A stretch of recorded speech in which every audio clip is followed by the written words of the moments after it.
I awoke into a sunny Saturday morning. I crawl out of bed. I exit my bedroom and into the living room. I expected to see Matthew asleep on my sofa or sitting on it watching my TV or eating my cereal, but he was not here. He was gone. I didn't see him in the kitchen or the bathroom. He was not in my office room neither.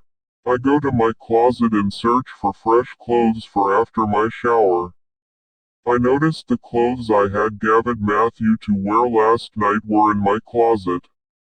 The white shorts and green shirt. They seem fresh. No wrinkles or any sign of being worn. They appeared fresh out of the dryer. Strange. I grab my clothes selection and go to shower. I sat at the table. I had just finished my breakfast. Some waffles from the toaster. I get my phone out of my pocket and call Rebecca on her own phone. I didn't want to dare call Matthew's phone. I didn't want to deal with him answering. After a minute she answers the call. "Hello Simon," she say. "Hey, did you call me from Matthew's phone last night?" I ask. "No, I haven't touched that phone," she said. "Oh, okay," I sounded confused. "Why?" she asked. "You text me from his phone, correct?" I ask. "No," she answer. "Okay, well, someone texted me from Matthew's phone last night," I say. "Hold on." I could hear her searching through Matthew's things. She came back in the phone. I don't see any messages sent from his phone.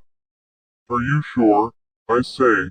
"I'm looking." "No, nothing sent from Matthew's phone last night," she say. "Okay, sorry." I end the call. I looked at my text messages on my phone. The messages from Matthew's phone from last night were gone. I told myself it was all a horrific nightmare. I lied to myself all day until I believed it. It was after arriving home from delivering my story to Mr. Ellsworth that my phone would vibrate in my pocket. It was still early morning. I checked my phone. I had expected that it would be a call from Matthew's phone. I was relieved it was my mother instead. I answered the call. "She has asked me to get her some groceries." I agree. My poor 68-year-old mother had nobody but me. Her one and only son. I go over to pick up the shopping list from Mother's and go buy her everything on the list. Some days when I did the shopping for Mother I would buy her extra things that were not in her list. Some snacks like cheese crackers or roasted peanuts. Not on this day. I was broke for extras. After taking Mother her groceries I returned home. I sat at my desk all day working on research for my next story. By 3 p.m. I'd taken a break to eat a peanut butter sandwich. I returned to my office right after. Hours pass normally. After 9 p.m. I decided it was time for another break. I go into the kitchen. I pull out a frozen pizza from the freezer.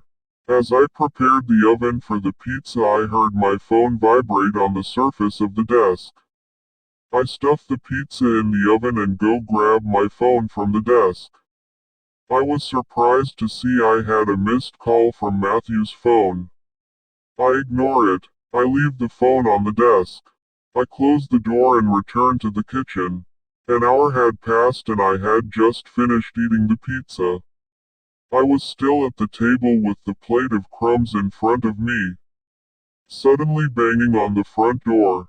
Loud and repeatedly. The first bang had startled me. I jumped out of my chair and rushed to the door and full of anger opened the door. Matthew stood at the door. Much like before, he was muddy and wet. "Why don't you answer the phone?" he say. I shake like I had the night before. This time without thinking twice I slam the door on his face and lock it. "Let me in," he yell.